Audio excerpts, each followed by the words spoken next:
So here's the Clarke ECSS2 chain sharpener. It comes completely assembled in the box. It doesn't come with any attachment bolts, so you simply need to drill into your worktop and secure it down with a couple of bolts or wood screws.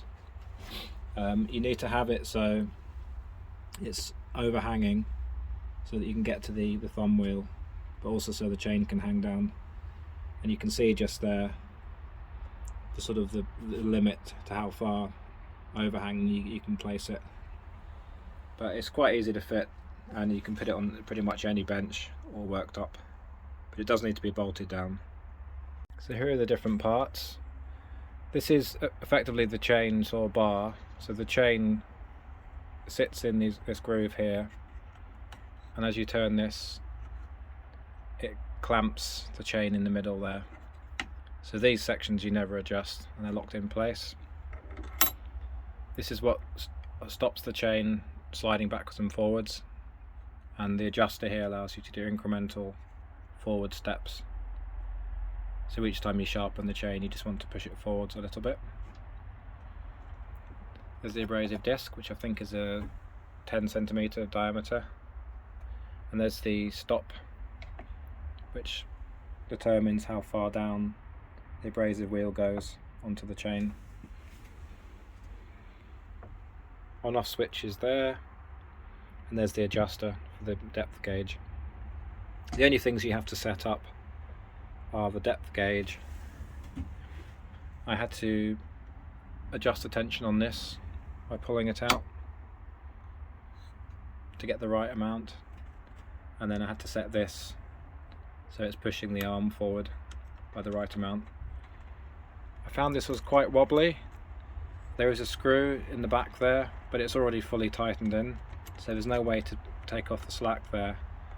Hasn't caused a problem so far, but it's a bit surprising because you want this to be fairly rigid and you want it to be in the same place every time. So I know that this chainsaw is blunt, which is why I'm going to show you the sharpening, but just to show you the difference before and after. This is a blunt chainsaw, which is, you'll see it really struggles for me to push down. There's not many wood chips coming up.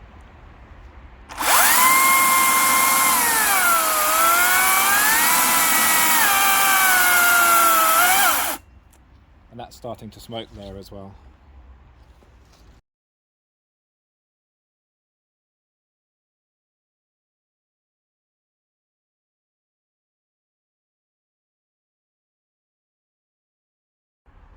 Okay, so the angle adjustment allows you to do both sets of teeth in the different orientations. The instructions that come with this don't really explain clearly, in my view, how to set this up and how to operate it. However, once it is set up, it's really simple. It takes a few seconds to do each link, each cutting tooth, and then if you're using the same chain, you don't ever have to adjust anything again, other than the slight increment here, which as the tooth starts to wear down, you need to move that forward. I'll explain that in a moment. But the purpose of this video is just to show how simple it is once it's set up. So the chain, let's bring the camera up. This groove here is similar to the bar of the chainsaw. So the chain sits in there in the same way it would on the chainsaw bar, and then it can just move backwards and forwards. This is what locks it in place to stop it moving that way. This lever here, you have to get the right tension on this so it grips. But once you push it there, the chain is locked and can't move anyway. And then all you're doing is bringing this down to cut. So the key adjustment really is this forwards and backwards positioning for this leg, which stops the chain moving backwards.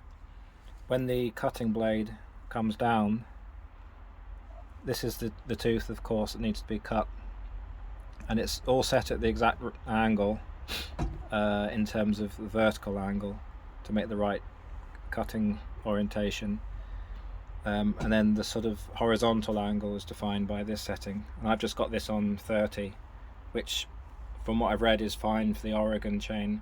It came with the Makita. Obviously I also lined up I checked that the abrasive disc seemed to be completely parallel to the link, the tooth, which made me think 30 degrees is about right. And the key thing is it's going to be the same now every time I do it, so it will now be 30 here on. So when I first set it up, I just got it so it was touching the disc as I push this down. The stop setting here stops this going any further. You don't want this to go into the actual links themselves. You want it to be a couple of millimeters above the bottom of this plate, just so you're getting it's sharpening as much of this tooth as possible. So as you can see now, the abrasive disc comes all the way down. The stop limiter prevents it touching the link plate, but it's not actually. It's only slightly rubbing against the tooth, so that's not really going to do much grinding. So what I need to do is advance the chain forward, only, you know, half a millimeter, probably not even that, 100 microns. So the first thing to do is to loosen this back, and then as I screw this clockwise, it pushes this leg this way, which means the chain advances in this direction slightly. So again, I just hold this not too tight, just pulling it firmly against here, lock it back in place again, and now the disc is actually not even sliding down past it, because clearly it needs to cut a bit of metal off, which I'll do now just to demonstrate. This is surprisingly quiet. You definitely don't need ear protectors with this. You do need safety specs, of course, because there will be some sparks coming off, but I'll just demonstrate how quiet it is. It's almost a loud hum, to be honest.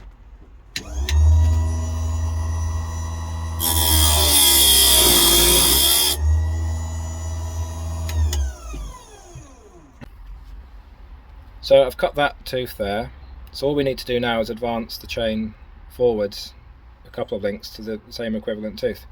The key thing here is you don't change any of the adjustments at all, because it's set to be in exactly the right position for the tooth. So all I'm going to do is slacken off the bar clamp, and then I'm going to advance that forward. Obviously it's not this one, because that's a different orientation. Forwards to the next equivalent tooth. Just pulling it back slightly firmly here so it's locked against the leg. Tighten it back down again. And I don't even have to worry about the alignment here, because I know the previous one was right, so this one will be right. So let's do another cut.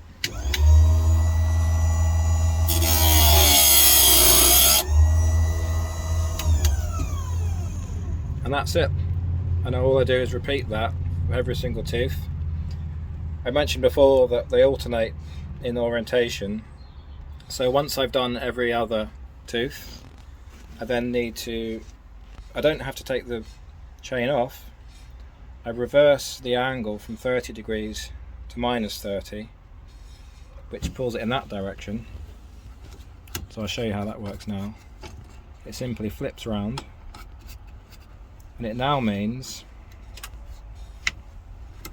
if I advanced to one of the teeth in the other direction, this will be at the exact right position to then grind that tooth down.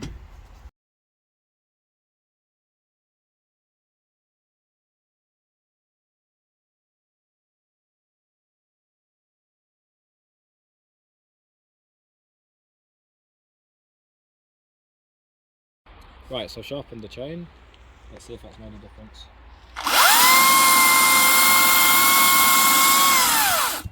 Yeah, huge difference. All the wood chips flying out, dissipating the heat as we want.